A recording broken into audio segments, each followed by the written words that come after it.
Gravando, compartilhando tela. Deixa eu só começar ela aqui.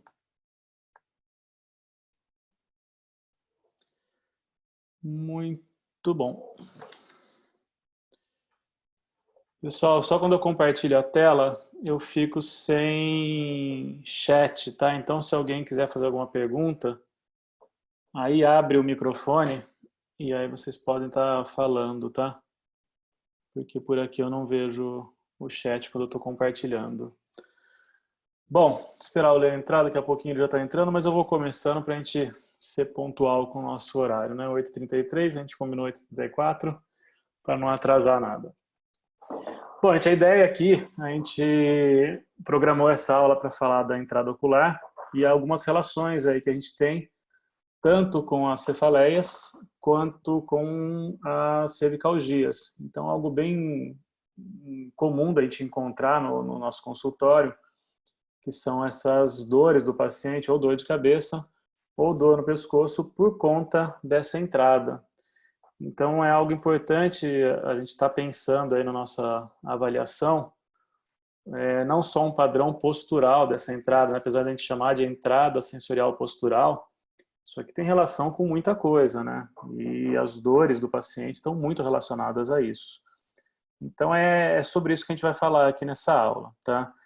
A gente programou ela para o começo dela, a gente está explicando um pouco mais, porque não é todo mundo aqui que acho que já fez o curso com a gente, então a gente abordar um pouco de maneira geral essa entrada ocular, entender um pouco movimentos, o que está acontecendo com essa entrada, as alterações dessa entrada, e aí na sequência a gente fala das cefaleias e cervicalgias, tá? Então essa aula está esquematizada para ser feita assim, provavelmente uma hora e pouco aí de aula. Então já peguem suas águas, seus cadernos, canetas e que vocês precisarem estar anotando aí, ok? Então, pessoal, só reforçando, tá? Quem quiser fazer alguma pergunta, alguma coisa aí no meio, fica à vontade, tá? Mas eu não estou vendo o chat, tá? Então, abre o microfone e aí eu interrompo e a gente conversa, tá ok? Então vamos lá, começamos com essa entrada, falar um pouquinho aí de músculos extrínsecos, que são bastante importantes para a gente começar essa entrada, né? Só lembrando aí, né, gente, que são várias entradas posturais que a gente tem, também chamada de captores, né? A gente por muito tempo chamou de captor postural, mas a gente entende daí que como entrada sensorial postural, a gente consegue englobar mais, porque, por exemplo, como captor postural, a pele e a cicatriz acabava ficando meio fora de contexto, né? Então esse tema entrada sensorial engloba muito mais essas entradas realmente importantes para nosso equilíbrio do sistema tônico postural. Então aqui a gente vai abordar nessa aula só a entrada ocular, mas lembrando, né, que a gente tem pé, o olho, a TM, parte vestibular e as cicatrizes também entram nessas entradas, tá ok? Então vamos lá falar um pouquinho dessa entrada ocular, tá? Bom, relembrando aqui, né, gente, a gente tem alguns músculos que são músculos extrínsecos aos nossos olhos e são eles os grandes responsáveis por tudo que vier de informação por essa entrada sensorial postural, por essa entrada ocular. Tá, okay? Então, essa informação, de uma forma ou de outra, ou por sensibilidade, ou por motricidade, de alguma forma, ela tem que estar passando aí por essa musculatura extrínseca. Então, é importante que a gente saiba quais são esses músculos, e não só isso, né? Quais são os movimentos que esses músculos fazem, para a gente, na hora de avaliar, estar entendendo o que está acontecendo com esse paciente. Então, não é só saber quais são os músculos, mas também saber como utilizar isso na nossa avaliação e na nossa prática clínica. Então, a gente tem testes para a gente verificar essa musculatura e algumas vão ser bem importantes aqui para essa parte da nossa aula, tá ok? Então, como músculos, aqui nessa imagem, a gente tem um olho direito, tá? Então, o globo ocular direito aqui, ele vai ser retirado para a gente poder ver esses músculos, ok? Então, como músculos extrínsecos aos olhos, então a musculatura intrínseca nesse momento não é tão importante, tá? De contração, de pupila, isso não é o importante nesse momento, tá? De cristalino, nada disso. Então, a gente está pensando aqui realmente nesses músculos extrínsecos ao globo ocular, tá? Então, se a gente for pensar aqui, existe uma cruz de músculos que são os músculos retos, tá, ok? Então, a gente tem o reto superior, eu estou apontando aqui com o mouse ele, tá, gente? Então, a gente tem o reto superior e o reto inferior. Além desses dois, então, se eu pensar que isso aqui é um olho direito, eu estou vendo aqui o reto medial e aqui o reto lateral. Então, esses são os músculos retos que a gente tem nos nossos olhos. E dois outros músculos bem importantes, a gente vai falar também deles em alguns momentos aqui, que são os oblíquos, tá? Então, aqui a gente tem uma polia conjuntiva bem importante chamada tróclea. Então, na região medial da órbita, existe uma polia chamada tróclea, por onde passa o músculo oblíquo superior. Então, até é interessante que a gente vai falar nessa aula aqui uma alteração que chama trocleite, que é uma inflamação desse tendão do oblíquo superior que passa exatamente por aqui, tá? Então, algo bem interessante da gente estar retomando aí para a gente entender uma parte final da aula aqui. E além do oblíquo superior, então, inferiormente, a gente tem aqui o oblíquo inferior, tá? Então, a gente tem em cada órbita aqui 6 músculos extrínsecos que vão ser responsáveis tanto pelos movimentos isolados do olho, como pelos movimentos conjugados. A gente já vai ver isso na sequência aí da aula, tá? Então, só retomando esses músculos de maneira bem breve, tá? Os músculos extrínsecos aos olhos. E aí, o que a gente vai ter, gente, são os movimentos que vão estar acontecendo por conta dessa musculatura, tá? Então, por conta dessa musculatura, a gente vai ter alguns movimentos, que a gente vai chamar de movimentos conjugados, movimentos isolados, movimentos conjugados e movimentos desconjugados, tá? O que é isso? Movimento isolado é quando eu pensar em, eu tiro um olho meu aqui, né, e estou vendo só o movimento que acontece em um olho. Então, quando eu penso em um olho isolado, eu vou pensar em movimentos. Então, quando eu penso só um olho, né, eu vou pensar em movimentos isolados, ok? Que vão ser nomeados por duções, tá? Então, eu vou explicando tudo, tá, gente? Aqui é só uma visão inicial geral, mas eu vou falar bem detalhado de cada um deles, tá? Então, se a gente pensar em movimentos isolados, o que eu vou ter são essas duções, tá? Então, esse olho, como um olho só pensando, ele pode olhar para cima, pode olhar para baixo, pode olhar para dentro, pode olhar para fora e pode fazer alguns outros movimentos oblíquos nessa nossa cruz de movimentos, tá, ok? Então, a isso a gente vai chamar de duções, tá? Quando eu estou pensando em movimentos isolados, eu vou pensar nessas duções. O que pode acontecer também são as versões. O que é a versão, então?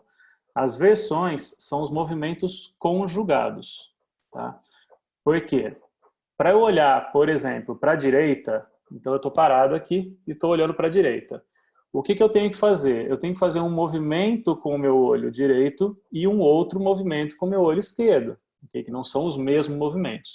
Então, para olhar para a direita, cada olho faz um tipo de movimento, ok? Se a gente fosse falar, são um movimento isolado em um olho e outro movimento isolado no outro. Para isso, eu poder olhar, então, para a direita, ok? Então, quando eu estou falando disso, eu estou falando, então, dos movimentos conjugados, tá? Que vão ser importantes também quando a gente estiver pensando aí nas cervicalgias vindas dessa entrada ocular. A gente vai falar muito dessa musculatura através de uma via, que chama via óculo-cefalogíria, mas a gente vai falar isso mais para frente, e isso vai ser responsável por alterações dessa musculatura cervical.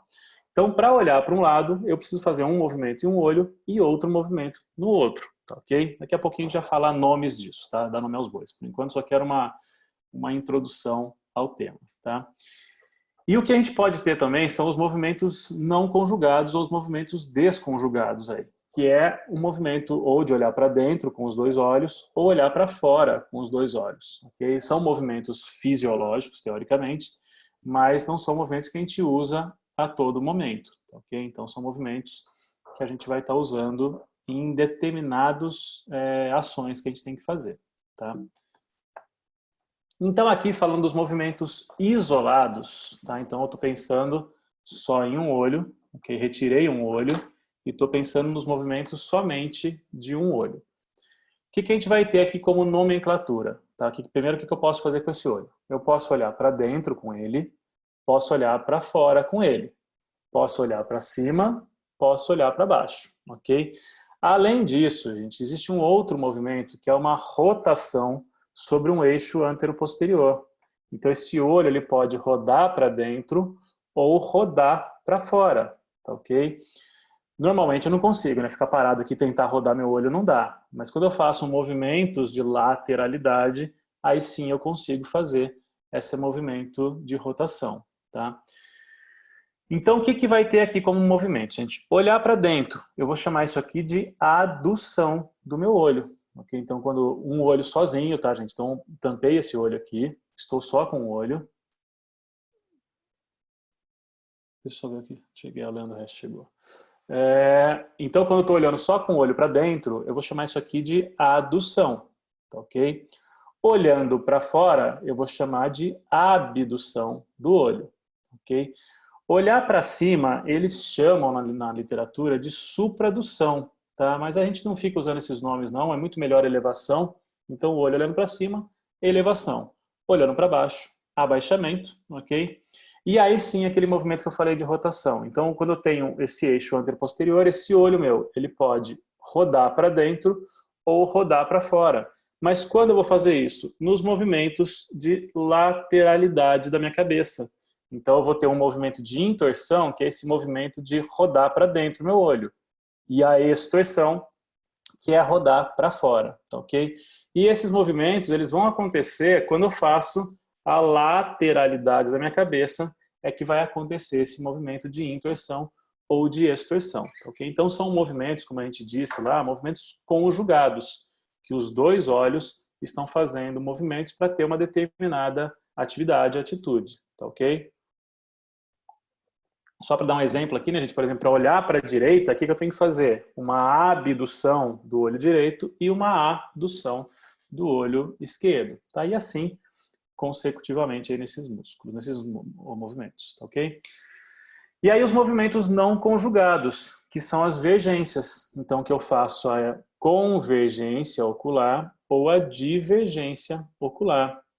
A convergência, a gente vai usar muito ela quando a gente estiver focando.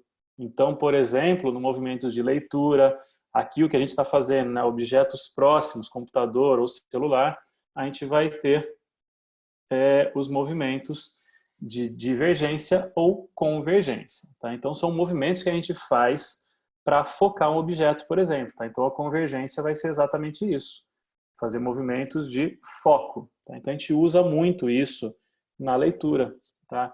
E aqui está uma das explicações lá para frente que a gente for ver das dores que o paciente pode sentir. Né? Então, o paciente precisa ter essa musculatura extrínseca íntegra para conseguir fazer constantemente esse movimento de foco sem estar forçando essa musculatura. Tá, ok? Deixa eu abrir o chat que eu não estou... eu leio. Muito bom. Então aqui, gente, é só o que a gente está usando de músculos, tá? Uma revisãozinha breve, que eu não vou ficar muito nisso aqui não, porque tem coisas mais importantes que a gente está falando aqui, tá? Mas aqui, por exemplo, no olho direito, movimentos isolados, né? O reto superior, ele vai fazer esse movimento de elevação, reto inferior, movimento de abaixamento. Adução, reto medial, abdução, reto lateral. E aí, olha que interessante, gente, aqueles músculos oblíquos, olha lá o que eles fazem, né? O oblíquo superior, ele vai fazer esse movimento de olhar para baixo e para fora, e o oblíquo inferior, olhar para cima e para fora, tá? Então, esses oblíquos, eles têm essa ação, tá ok? E olhar para dentro e para cima, eu tenho dois músculos agindo, reto superior e reto medial, e olhar para baixo e para dentro, reto inferior e reto medial. Que bem breve, tá, gente? Não vou ficar focando muito nisso aqui não, porque não é o foco da nossa aula, a gente colocou mais para ilustrar esses movimentos. E como a gente falou, né, gente, da intorsão e extorsão, então só retomando isso, a intorsão, o globo rodando para dentro e a extorsão rodando para fora. Quando eu vou precisar disso, gente? Nesses movimentos de lateralidade. Então é importante que a gente faça testes também visuais, manter o paciente, manter o foco em alguma leitura, por exemplo. A gente escreve uma frase e o paciente lê essa frase. Lê com lateroflexão para um lado, lateroflexão para o outro. Geralmente esse paciente tem mais facilidade com a lateralidade de um lado ou do outro. Então, olha que legal, a gente ia começar até a pensar em algumas coisas da posturologia, né? Se esse paciente tem mais facilidade, ele enxerga com mais foco nesse tipo de lateralidade, ele vai assumindo esse tipo de posicionamento para uma leitura, ok? E isso pode ou não ser algo que sobrecarregue essa musculatura cervical desse paciente, mas pode ser um indicativo de que ele está sobrecarregando essa musculatura que não deveria, né? O paciente não tem porquê, teoricamente, ficar em lateralidade para ler alguma coisa, né? Teoricamente, ele conseguiria ler em qualquer posição. E aqui falei, né, gente, movimentos conjugados, olhar para a direita, olhar para a esquerda, movimentos que vão acontecendo dessa musculatura em conjunto, tá? Aqui acabei falando já tudo disso. E aqui um slide bem legal, gente, bem legal, tá? Porque aqui a gente começa a pensar em cadeias musculares e essas cadeias, elas têm o seu ponto, ou inicial ou final, mas lá nessa musculatura extrínseca dos olhos. Então, olha que interessante, se eu pensar em reto inferior, eu penso numa relação muito grande com essa cadeia muscular anterior. Se eu penso no reto superior, uma relação grande com a cadeia posterior. E assim vai, né? Se eu penso em reto lateral com a cadeia lateral, reto medial com a cadeia contralateral, ok? E os oblíquos, eu vou ter uma relação importante aí com as cadeias musculares cruzadas. Então, algo bem legal para a gente pensar, não sei se vocês, alguém daqui trabalha com essa parte de cadeias, mas é algo muito interessante a gente estar pensando, né? Que esse paciente, ele pode ter alterações importantes nessas cadeias musculares e um dos pontos de repercussão nisso pode ser essa musculatura extrínseca dos olhos. Lê, não sei se você quer falar alguma coisa, se você quiser, vai entrando aí.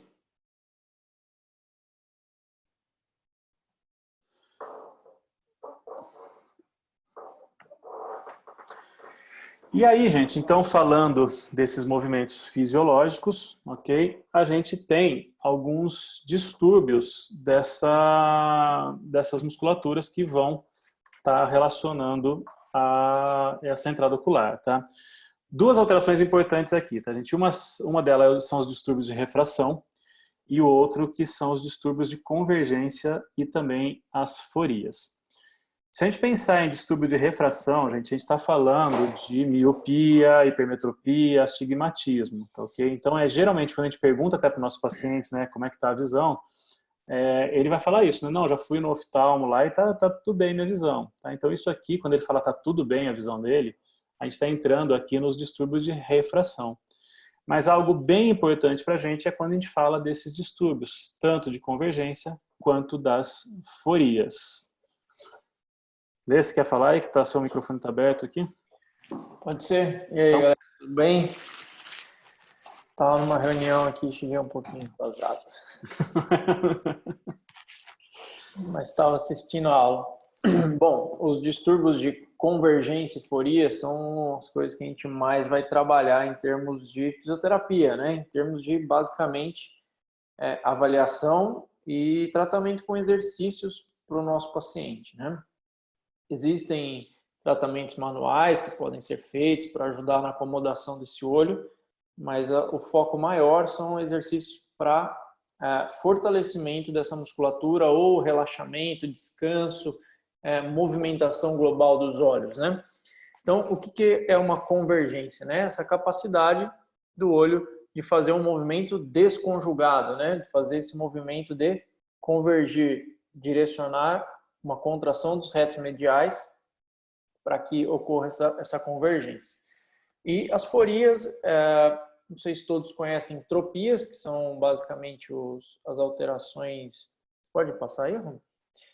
São aí só o exemplo, então, da foto, né? Uma convergência normal. Então, essa conversão, os dois olhos olhando um ponto fixo, que no caso aqui não está aparecendo, mas seria uma caneta, um dedo, qualquer coisa, e uma hipoconvergência, né? Ou seja, uma hipofunção desse estímulo. Eu estou pedindo para esse meu paciente fixar a ponta da caneta e ele não consegue com um dos olhos ou com os dois olhos, ou mais que isso, ou um pouco menos que isso, mas aqui nós temos uma hipofunção do olho direito, uma hipoconvergência do olho direito, tá? Por um déficit, normalmente por um déficit muscular do reto medial. Ok. E as forias, que tem uma certa diferença com relação às tropias, e a gente vai colocando aí. A foria é basicamente um desvio latente, né? Um desvio compensado. A tropia é quando a gente vê aquele paciente que tem o olho desviado para o lado e ele fica, independente se ele está utilizando o olho ou não, né? Então ele fica descompensado. Quando eu tenho a foria, é justamente esse movimento compensado.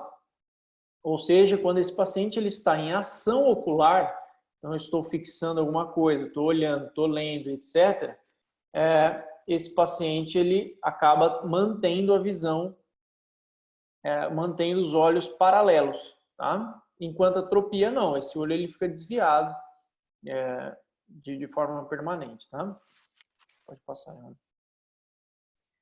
Então aqui nós temos alguns exemplos de foria quando esse olho está sem ação visual, tá? Depois vai ter um exemplozinho aí rapidinho para a gente analisar, mas a gente tem 4 tipos de forias, tá? Então, não é o foco saber qual que é qual, mas nós temos a esoforia, a exoforia, mas basicamente o olho vai descansar para dentro ou para fora, dependendo de cada um, a hiper e a hipoforia, tá? O olho repousa para cima ou para baixo. E aqui a gente tem um exemplo de um vídeo. Então esse paciente ele está focando em algum objeto, o olho dele está com entrada de luz, sem prisma, né? Sem prisma nenhum, ou seja, sem nenhum desvio de luz. E nós podemos tampar esse olho. No momento que a gente tampa esse olho, a gente tira a informação visual, esse paciente, se ele tem uma foria, uma exo, exo, hiper, hipo, esse olho vai, vamos colocar a palavra descansar, ele vai desviar para o lado da alteração, tá? E aí quando a gente tira, a gente vê esse olho se movimentando.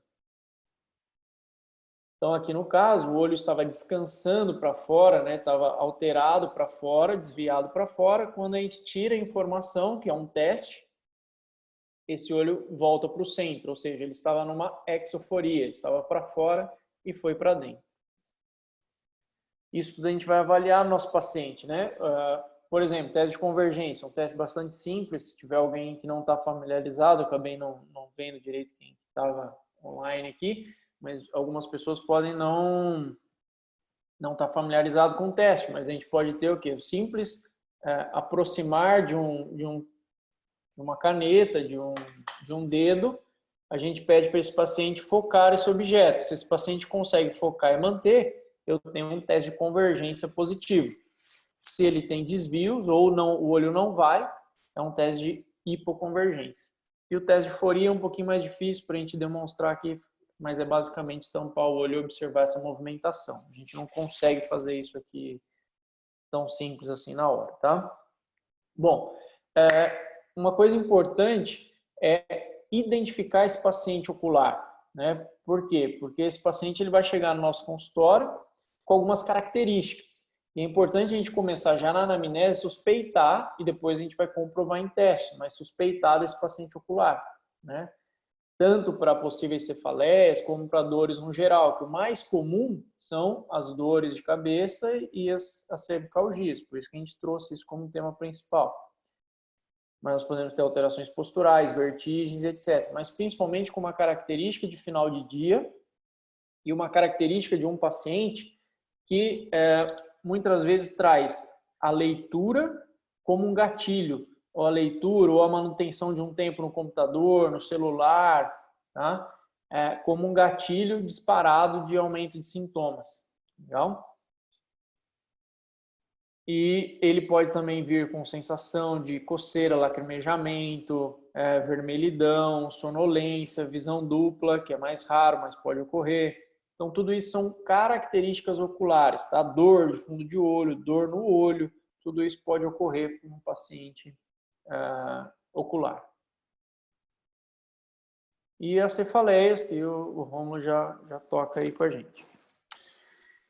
Então aqui a gente chega em algo bem legal que vem aí que pode estar vindo dessa entrada ocular, né? Se a gente for elencar aí, cefaleia tem não sei quantos mil possibilidades de origem, mas uma dessas origens pode estar exatamente nessa entrada sensorial postural, tá? Que é, então, essa cefaleia de origem ocular.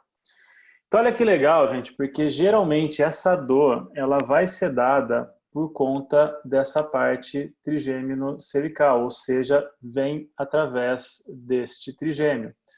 Porque se a gente pensar, gente, se a gente for pensar aqui, a inervação desses músculos, a gente vai ter oculomotor, nervo abducente, nervo troclear, como inervação da musculatura extrínseca, tá? Então, esses nervos inervam os músculos que fazem, então, a motricidade do globo ocular. Mas, se a gente for pensar a inervação de toda essa região da órbita, então, tudo que a gente for pensar tá na órbita... Espera aí que tem alguém com o microfone aberto. Mute. Tem alguém com o microfone aberto, gente. Desculpa, aqui é que eu não consigo ver quem é. Mas, bom, vamos lá. Então, se a gente for pensar na inervação de todas as estruturas que estão na órbita, elas estão vindo via trigeminal. Então, quando a gente for pensar em dores de cabeça de origem ocular, temos que pensar de qualquer jeito aqui que essa informação vai passar via trigêmeo. Tá? Então, essa informação ela tem que estar passando via trigeminal. Não só a inervação desses músculos, a sensibilidade desses músculos, né, gente, a sensibilidade da órbita como um todo, mas também do globo ocular. Então, qualquer tipo de alteração que a gente tenha dessa parte mais extrínseca, né, a córnea e tudo mais, isso aqui tudo é inervado pelo trigêmeo. Então, qualquer tipo de alteração que eu tenha, que tenha alguma atração diferente do que o normal, isso aqui vai repercutir via trigêmeo e eu vou ter dores em algumas regiões. O que é interessante aqui, se a gente for pensar, esse trigêmeo que está chegando na órbita, ela é o primeiro ramo do trigêmeo, né? Então, se a gente for pensar, é o ramo oftalmico. E aí eu tenho muita relação da dor de cabeça ocular com essa região supraorbitária, tá? Então, dificilmente você vai ter uma dor do paciente na região de 5,2 aqui, 5,3, porque não tem relação esse núcleo com essa região. Mas se a gente for pensar, então, que essa inervação vem de um ramo do 5,1, os territórios de inervação do 5,1 podem estar com uma certa facilitação a esse estímulo, e aí eu vou tendo dores na cabeça na região de inervação do trigêmeo. Então, uma das explicações dessa cefaleia que vem de origem ocular é por via trigeminal, tá ok? E aí eles colocam algumas causas na literatura, a gente foi pesquisando alguns artigos aí bem legais, tá, gente? As causas dessa origem, então. Causas de alterações do globo ocular mesmo, causa por esforço visual, ou também a enxaqueca oftalmológica. A gente não vai entrar muito nesse item aqui, né, porque aqui é uma alteração, não entra tanto com essa parte da entrada postural, mas essas outras duas sim, tá, gente? Se a gente pensar em alterações do globo ocular e alteração por esforço visual. Que a gente vai pensar, por isso que a gente ficou enfatizando um pouco no início da aula, essa musculatura extrínseca, ok? Porque qualquer tipo de tensão anormal que eu tenha de um desses músculos extrínsecos, isso aqui já pode ser um fator de irritação, de hipersensibilização aí desse nervo, e aí eu tenho uma repercussão de todo esse complexo nervoso, desse ramo, podendo gerar, então, uma cefaleia. Então, algo bem interessante a gente pensar, porque quando a gente faz os testes musculares, não é só trabalhar essa musculatura por trabalhar, porque essa tensão anormal desse músculo pode ser algo bem importante para esse paciente. Então, aquele paciente que chega para a gente com essa cefaleia característica lá, né, ou até juntando as duas coisas aqui, né, por esforço visual, né, o paciente começa a ler e começa a ter dores, isso aqui é algo bem importante, a gente está começando a focar nessa entrada ocular, ok? Então, como eu acabei de falar aqui, né, gente, na verdade está tudo aqui nesse slide, que essas trações, então, alteradas desses músculos, ok? Essas distensões, podem estar sendo, então, uma causadora dessa sensibilização aí desse nervo, e aí eu tenho uma repercussão pelo trigêmeo, tá ok? E como eu disse lá, essas regiões oculares, elas são extremamente sensíveis, né? São extremamente inervadas por nervos sensitivos, pelo trigêmeo. Então, a mínima alteração que a gente tem, isso aqui já pode ser um gatilho inicial aí para estar começando a disparar essa sensibilidade do trigêmeo e gerando as dores vindas dessa entrada ocular. Você quer falar alguma coisa, Ale? Que apareceu você aqui? Você consegue jogar lá na frente para mim? Consigo. Me fala onde. Aí. Então, é só essa imagem aí, que ela poderia até estar na sequência, que aqui a gente consegue ver bem essa questão central, né?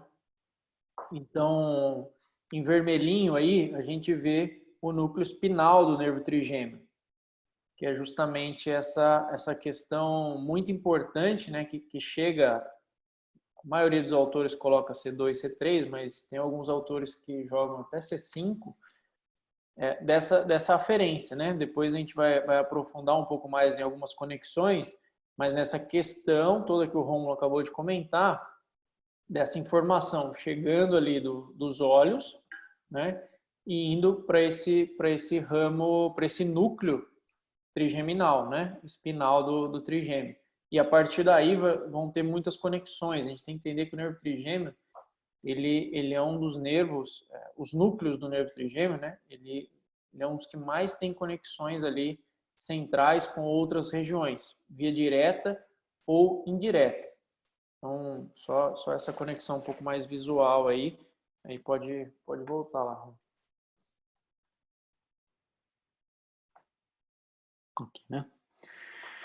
Então é isso, tá, gente? Então essa sensibilidade aí, que é bem importante quando a gente tem as alterações da entrada, tá? E aqui, muito legal que eles fizeram um estudo com essa parte de esforço visual, tá? Então essa parte de ficar forçando a visão é algo que se justifica muito nas cefaleias por conta de excesso de esforço na hora da leitura, por exemplo, tá? Mas olha que legal, esse trabalho aqui, eles fizeram algo bem interessante, na sequência já falo dele, que o que eles fizeram? Eles testaram em alguns indivíduos normais, ok? Alguns hipermétropes, míopes e também com algumas alterações dessa musculatura extrínseca. Mas olha que legal que eles fizeram. Nesses indivíduos normais, eles colocavam alguns prismas que simulavam ou uma hipermetropia ou uma miopia. Distúrbios da musculatura extrínseca nem tanto não foi esse foco, mas aqui de hipermetropia e miopia eles testavam isso, né? Então eles simulavam esse tipo de alteração. E olha que legal, gente, nos pacientes hipermétropes, então, na verdade, os pacientes que eles foram produzidos artificialmente como hipermetropia, então um paciente sem alteração, que foi simulado uma hipermetropia. Esse paciente, logo ao início da leitura, ele começou a ter as dores de cabeça, tá ok? Que isso não aconteceu nos pacientes que foram simulados uma miopia. Então é muito difícil a gente encontrar, muito difícil não, mas é mais incomum a gente encontrar esse tipo de dor de cabeça em pacientes com miopia. É mais comum que se encontre então essa alteração, esse esforço visual, essa dor de cabeça por esforço visual nos hipermétropes. E se a gente for pensar, né, a gente até falou no início, lá nessa parte inicial, né, existe uma alteração do globo ocular, né, da miopia e da hipermetropia, que isso aqui muda o foco lá atrás, né? Então essa refração das luzes, isso aqui é mudado conforme a orientação do globo ocular, que eu tenho ou um olho mais míope ou hipermétrope. Então tem relação também essa posição, essa conformação do globo ocular com essa musculatura extrínseca, ok? Tem até alguns trabalhos que eles falam de melhora desse tipo de visão, dessas alterações visuais com exercícios. Não é nunca o nosso foco esse, né? Mas existe essa melhora. E esse estudo achei bem interessante, porque ele mostra isso, né? Que o paciente míope não é tão comum ele apresentar essa queixa de cefaleia, como é muito mais comum nos pacientes hipermétropes, tá ok? E tem trabalhos que dá para se fazer tentando melhorar pelo menos essa conformação desse globo ocular, ok? E aqui, gente, é algo muito, muito interessante. É bem interessante isso aqui. Vocês lembram no início da aula que a gente falou da tróclea, né? Então, que eu tenho um músculo que ele chama oblíquo superior, que ele passa por uma polia conjuntiva e vai se inserir lateralmente, posteriormente no olho. Então, isso é chamado de tróclea, tá, ok? E o que pode acontecer então? A gente falei lá no começo da aula, né? Esse tendão do oblíquo superior que passa por essa tróclea, ele pode ter um processo inflamatório, ok? Isso aqui é chamado, então, de trocleite, tá, ok? Então, essa trocleite, ela pode gerar também dor, ok? E legal, né, que esse paciente piora a dor dele, né, com essa abdução do olho, né? Então, se alonga esse oblíquo superior. Eles até chamam, né, de cotovelo do tenista dos olhos. Mas é muito interessante isso, porque esse tendão, então, do oblíquo superior pode ter um processo inflamatório. Isso aqui gera dor não só na órbita, mas a sensibilidade dessa região vai estar mais ativa e esse paciente pode ter dores de cabeça por conta dessa alteração do oblíquo superior. E o exame, eles falam que é fácil, né? Na literatura se coloca bem fácil esse exame, né? Uma palpação mesmo bem profunda da região troclear. Isso aqui vai ser algo bastante dolorido para o paciente, tá, ok? Trabalho disso seria um relaxamento dessa musculatura. Então, a gente tem técnicas musculares que a gente vai relaxando essa musculatura extrínseca dos olhos. Então, nesse caso, do paciente apresentar esses sintomas de dor de cabeça, dor, abdução, é algo importante, né? Palpação dolorosa da tróclea é algo muito interessante de se fazer, tentar relaxar essa musculatura extrínseca dos olhos e verificar a sintomatologia do paciente e o quanto vai melhorando. Então, algo bem legal para a gente pensar nessas dores de cabeça, que pode passar batido numa nossa avaliação se a gente não estiver focado nesses critérios aqui da entrada ocular, tá, ok? Que interessante, tem uma prevalência feminina, tá, ok? E característica dessa dor é uma dor em pressão, tá, gente? É como se tivesse uma pressão nos olhos, bem importante, não só da região da tróclea, né, mas o paciente relata uma pressão na região orbitária. E olha que legal, né? Esse finalzinho que também é bem interessante. Despertar noturno por conta da dor. Tá? Então, o paciente pode acordar de noite, no meio da noite, por conta de uma dor nessa órbita. Bem interessante essa trocleite aí. Aqui, né? Técnicas, relaxamento. Aí, não sei se o Lê quer falar essa parte, Lê? Senão eu já falo ela aqui. Leandro Resch. Essa parte. Oi? Eu falo essa parte. Bom, então manda ver. Basicamente, tem aí então toda essa questão que foi colocada pelo Romulo de cefaleia. E o mais interessante é que essas conexões, elas são bem parecidas com relação à cervical, né? A gente vai ter aí o trigêmeo atuando novamente, pensando nessa cervical, né? Tanto que já puxei uma imagem que vai aparecer daqui a pouco, mas basicamente a gente vai ter essa conexão aí através do trigêmeo. Então, a gente tem uma via chamada via oculocefalogírea. Vocês vão encontrar com alguns outros nomes também. Estou tão acostumado a falar esse que eu acabei esquecendo os outros, mas é a via que vai coordenar tanto a musculatura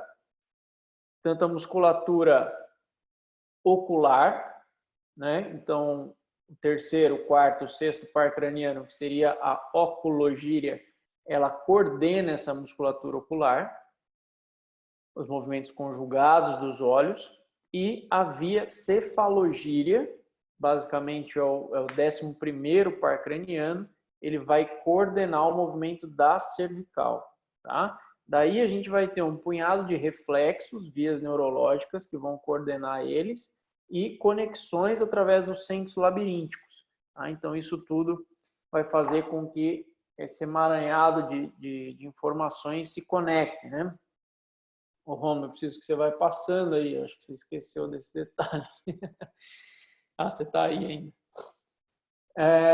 Foram já encontrados, por exemplo, um estudo com eletromiografia de pacientes com miopia tendo uma alteração muscular cervical de contração, né, do eletromiógrafo na cervical, comparado com pacientes que não apresentam miopia.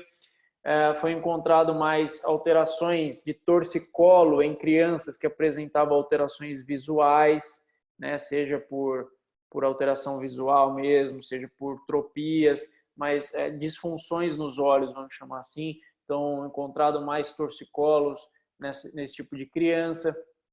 E vários autores recomendam essa avaliação dos olhos quando o paciente apresenta cervicalgia, principalmente se esse paciente está rebelde ao tratamento e se esse paciente apresenta uma alteração visual importante. E daí a gente entende a alteração visual como não só a questão do uso de correção de lente, né? Não só o paciente míope, paciente com hipermetropia, o paciente com alteração de refração, mas também o paciente com alteração da musculatura ocular. E aqui essa imagem que a gente levantou, né, dessa conexão toda neurosensorial, então essa informação, eles dividem, né, essa inervação motora dos olhos e a inervação sensorial dos olhos.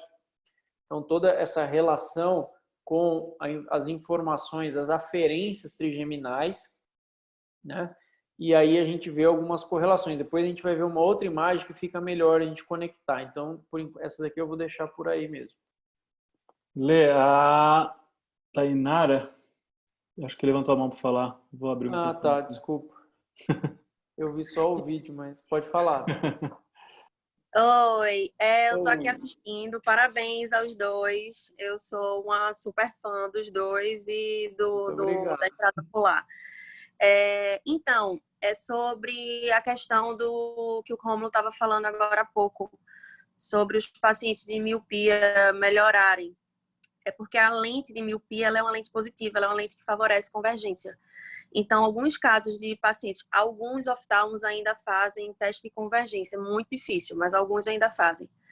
E aí, os que fazem, que não encontram, por exemplo, uma causa específica de refração em si, mas para melhorar essas queixas dos pacientes, que a gente sabe que é de entrada ocular, como dor de cabeça no final do dia, eles miopizam o paciente, porque eles veem que o paciente tem uma insuficiência de convergência, uma déficit de convergência, e aí eles fazem essa...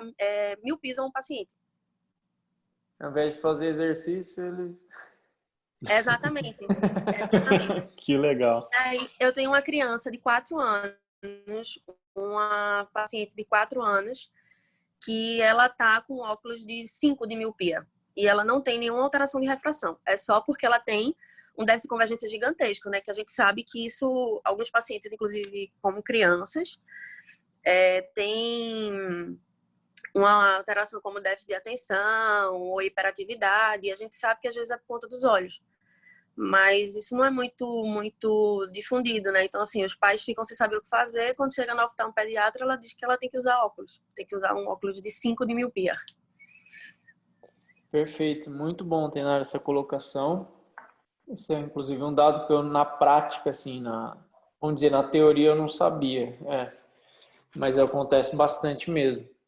Muito. E eu estava, inclusive, esses dias conversando com uma paciente minha que mexe com ótica, mas ela manja muito, né? E ela falou, vocês tinham que divulgar mais esse trabalho, porque ele não existe no Brasil, assim, ninguém conhece, né? Ninguém conhece esse tipo de trabalho ocular, etc. Né? Então, fica a dica aí de um puta mercado para se trabalhar, né? Uma questão de fazer uma conscientização da população. Exato, principalmente para quem gosta de trabalhar com criança, porque, no caso, olha o pecado que estão fazendo com essa criança. Ela colocando um óculos de 5 de miopia, enquanto que ela poderia melhorar muito com o exercício. Ela ainda não está na fase de maturação ocular, a gente tem até uns 5, até no máximo 7 anos para conseguir um estímulo muito grande dela de maturação ocular, e o pessoal prefere mais colocar óculos. Sim, exato. Show de bola. Muito obrigado pela participação. Por nada. Estou aqui assistindo. Show. Você pula aí, Rom? Pulei. Então aqui, pessoal, só a gente não vai aprofundar tanto assim nessa questão central, mas só uma conexão, né, nesse núcleo trigeminal, como ele abre esse leque, né, o tanto de conexão que ele tem, né? Então as informações mesencefálicas, formação reticular. Então aqui só deixando uma brechinha, tipo, são vias diretas de dor, por isso que o trigêmeo ele acaba tendo uma relação com dores muito fortes também. Essa conexão através do fascículo longitudinal medial, toda essa conexão daí com a oculogíria e a cefalogíria, tá? Então, existe essa conexão, não é que o terceiro par craniano se conecte direto com o 11º, né? É através do fascículo, eles vão se promovendo conexões entre eles, né? E os núcleos... Alguém falou alguma coisa aí? E os núcleos... Ô, Romo, você dá uma verificada no chat aí para mim? Não, pode voltar lá no chat, né? Isso. E os núcleos vestibulares, pessoal, eles são grandes, vamos dizer assim, o meio campo da coisa, né? Ele é o que distribui a maior parte dessas informações.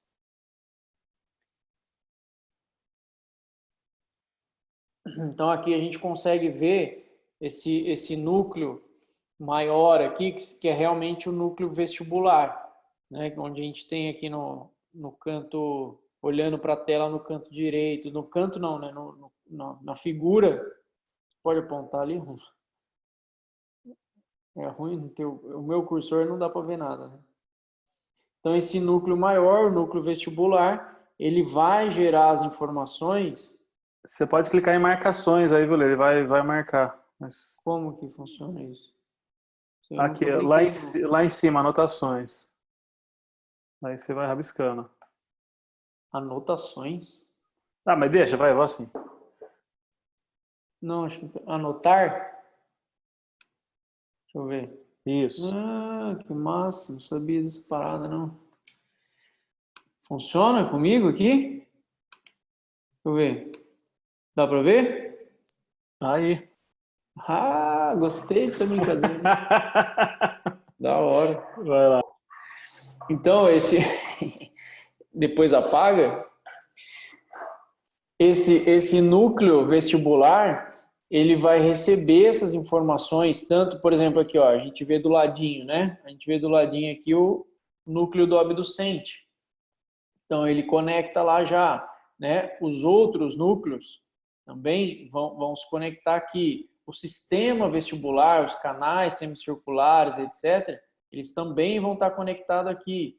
Cerebelo também vai estar conectado aqui, né? Então, todas essas informações, e elas vão diretamente a uma conexão muito grande com esse carinha lá embaixo que vai chegar lá nos núcleos do nervo trigêmeo também. Então, ocorre essa saladinha aí entre eles. Tá? Pode passar aí. Ah, depois, como é que apaga? Vai ficar feio, né? Ah, você vai apagando, hein? Nossa, muito chique isso aqui. Bom, aí, olha só. Lembra que a gente viu que o sistema vestibular, né, a gente não pode confundir os núcleos vestibulares com os canais semicirculares, mas existe também uma conexão desse sistema vestibular com a musculatura ocular. Então, a gente não precisa ficar decorando isso, mas é importante a gente saber que existem vias neurais que vão conectar o canal semicircular do sistema vestibular com a musculatura ocular. Então, por isso que muitas vezes nosso paciente tem déficit de equilíbrio, tem alterações de vertigem como causa ocular. Tá? Isso é importante para a gente ter como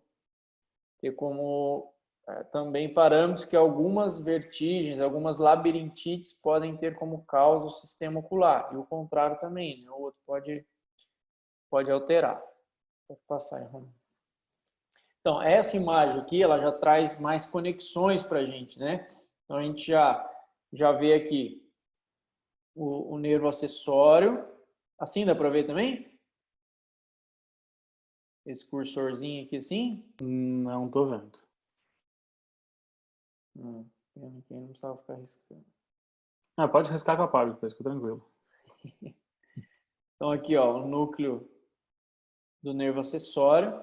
Então aqui, por exemplo, ele já faz algumas conexões com os núcleos subcorticais, que estão em azul, que são mais informações motoras, tá? Então nós vamos ter aqui, a gente não precisa saber nomes desses carinhas, mas ó, as informações já vão passando aqui pelo sexto par, por exemplo, né? Informações aqui do terceiro par, do quarto par. Todas essas informações elas vão se interligando através desses núcleos corticais e subcorticais, e a partir daqui a gente vai tendo respostas também de córtex primário motor, de campo ocular frontal, né, da região frontal, relação espacial, tudo isso vai conectar esses campos e é onde a gente tem essa via óculo-cefalogíria, tá? Fazendo essas conexões sempre no nível mais central. E daí aqui, novamente, essa modulação, né? Como isso ocorre. Então, mais uma vez, os núcleos vestibulares... O bicho está atorando aqui. O que está acontecendo aqui no bate-papo? A Paty colocou as experiências dela aí de pacientes. Manda ver. Mas só eu que não vou ficar sabendo daí? Os núcleos vestibulares, então eles vão fazer essa conexão através dos reflexos, né? Então, através dos reflexos que vão estabilizar os olhos em relação à cabeça, reflexos que vão estabilizar os olhos em relação ao movimento da cabeça, ou reflexos que vão estabilizar aí os olhos e o movimento da cabeça. Então, tanto a cabeça se mexendo, o corpo se mexendo, então eu tenho o corpo se mexendo, a cabeça estabilizando e estabilizando o olho, a cabeça se mexendo e o olho se estabilizando. Isso é um reflexo bastante primitivo, né, da gente conseguir se mover e manter o foco, manter a visão, né, fora os reflexos de mudança de posicionamento, esse acompanhamento dos olhos. Essa conexão tem uma relação importante com os núcleos vestibulares, né? Nós temos também essa relação de reflexos com a estabilidade do tronco, né? E reflexo com a estabilidade da cabeça em relação ao espaço, né? Do tronco em relação à cabeça e da cabeça em relação ao espaço. E tudo isso se conectando com a musculatura cervical, né? Com a musculatura cervical. É interessante que os olhos é onde tem o maior número de fusos neuromusculares no nosso corpo. A musculatura ocular, em termos de fibras musculares, né, em termos de músculo, é a que mais tem fuso proprioceptivo, tá? E tem uma correlação importante com a quantidade também da musculatura, principalmente da musculatura suboccipital. Musculatura suboccipital também tem uma quantidade muito grande, né? E ela é ativada principalmente na visão, tá? E a musculatura cervical em si, ela também tem uma correlação daí mais proprioceptiva dos olhos. Pode passar aí agora. Bom, esse aqui, pessoal, é um caso de um paciente, um caso bastante interessante, desse paciente que chegou com uma dor cervical e eu cheguei a comentar dele, eu comentei no Telegram, mas não passei vídeos, nada, né? Não mostrei vídeos, nada. Mas esse paciente chegou com uma dor cervical, ele já vinha sendo tratado já há uns 6 meses, com manipulação, com isso, com aquilo, e esse paciente, ele começou a sentir dor, os sintomas dele agravaram muito depois que ele começou a trabalhar em casa. Ele falou, eu comecei a trabalhar com 2 computadores e sem sair dos computadores. Antes eu trabalhava no meu escritório e eu tinha contato com o público, então eu andava, eu me mexia e tal. Isso fazia com que ele tirasse um pouco o foco das telas, e agora não, ele está ali nas telas só o tempo todo, tela, tela, tela, e ele tem uma alteração de convergência. E o que chamou a atenção, bom, vamos lá, mostra a convergência dele, por favor.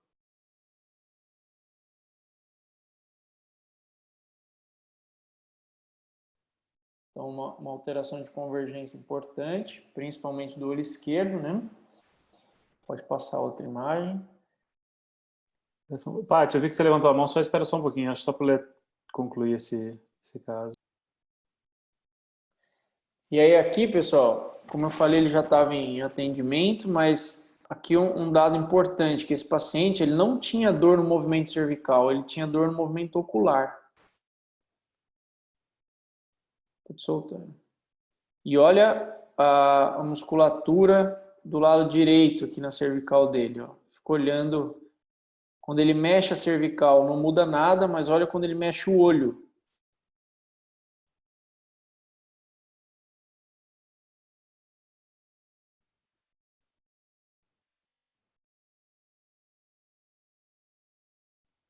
Eu não sei se vocês conseguem ver, mas ele sente dor nessa região direita, sobe pula, o músculo pula ali, quando ele mexe o olho. Então, e ele tem dor no movimento do olho. Não é tão comum isso, tá? Às vezes o movimento dói na cervical mesmo. Não quer dizer que todo paciente que tem alteração ocular em relação à cervical, o movimento é com o olho, né? Mas o caso dele, a musculatura salta. Vocês conseguem ver isso? Dá um feedback aí. Senão a gente solta o vídeo de novo. Manda aqui no chat se vocês viram, né? Dá um joinha se conseguiu ver. Solta de novo aí, Romo, para aí, só enquanto isso. Então, a movimentação da cervical, olha o lado direito, a hora que ele for mexer o olho. Nesse momento ele não tem dor. Aí agora ele vai mexer o olho, ó.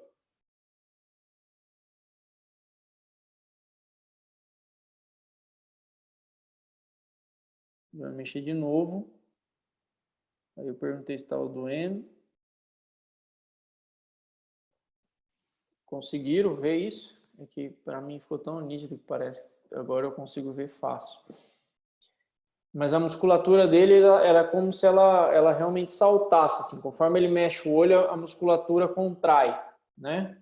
E depois do tratamento, dos exercícios oculares que a gente propôs, essas ventosas não fui eu que fiz não, tá? Nada contra, mas não fui eu.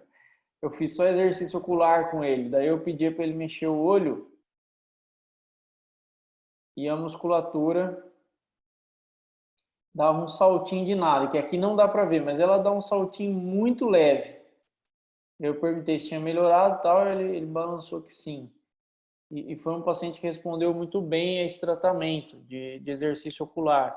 Tá? Ele vinha sendo tratado 6 meses, a gente fez 2 sessões, a segunda ele já veio sem sintomas. Tá? Falei com ele esses dias, inclusive, e ele falou, vou voltar aí só para dar uma revisadinha, mas eu estou bem, mas a dor voltou um pouquinho, acho que um estímulo vai me ajudar. Depois de alguns meses já. Bom, aconteceu algo aí. Que acabou, né? É isso mesmo. Aconteceu algo, acabou. Que agora que eu peguei o ritmo. Bom, pessoal, acho que o objetivo da aula... Eu fechei para ver os comentários, estou curioso, eu sou curioso, eu não sabia muito bem, mas eu não sabia que eu era curioso. Eu descobri faz pouco tempo. Então, pessoal, eu acho que é algo muito importante para ser avaliado, para ser testado nos pacientes. Muitos aqui já tinham ouvido falar dessa questão ocular, mas a gente resolveu aprofundar um pouquinho mais, principalmente nas cefaleias, em alguns tipos e na parte mais neurológica da coisa, né? Então, a ideia é justamente a gente ir aprofundando mais nessas aulas.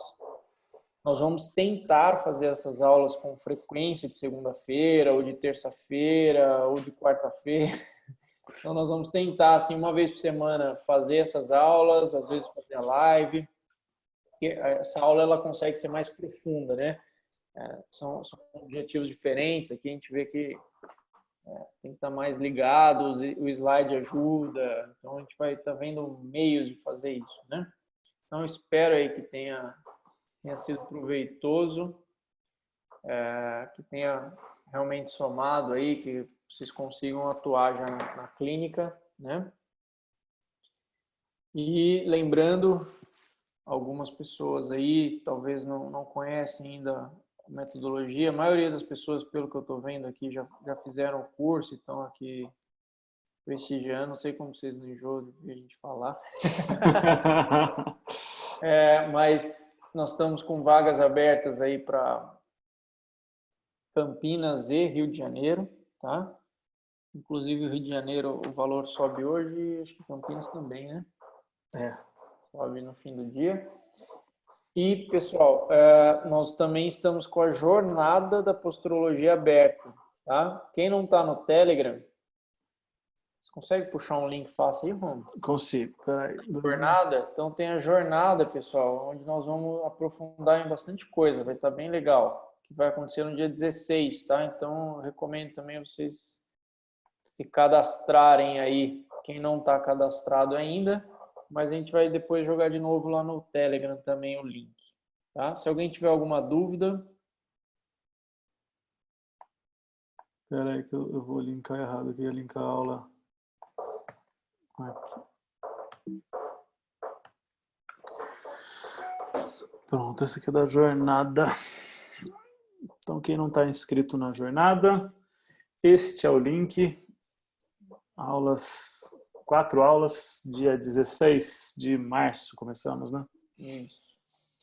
Mas alguém tem alguma dúvida, pessoal? Alguma coisa aí que manda ver, pessoal. Quiser trazer alguma coisa, dúvidas. Com medo do tempo, mas deu certinho uma hora, né? Somos pontuais. Se quiserem perguntar, é só abrir aí e falar. Pelo visto, acho que não, né? Não. Então é isso, pessoal. Muito bom, gente. Boa noite a todos. Uma ótima semana.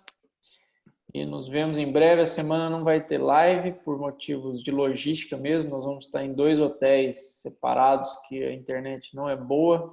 Então a gente achou melhor evitar a fadiga da raiva. Valeu, gente. Valeu. Muito obrigado. Espero que ajude bastante essa aula. Valeu, pessoal. Beijão para todos. Tchau. Nos vemos. Valeu.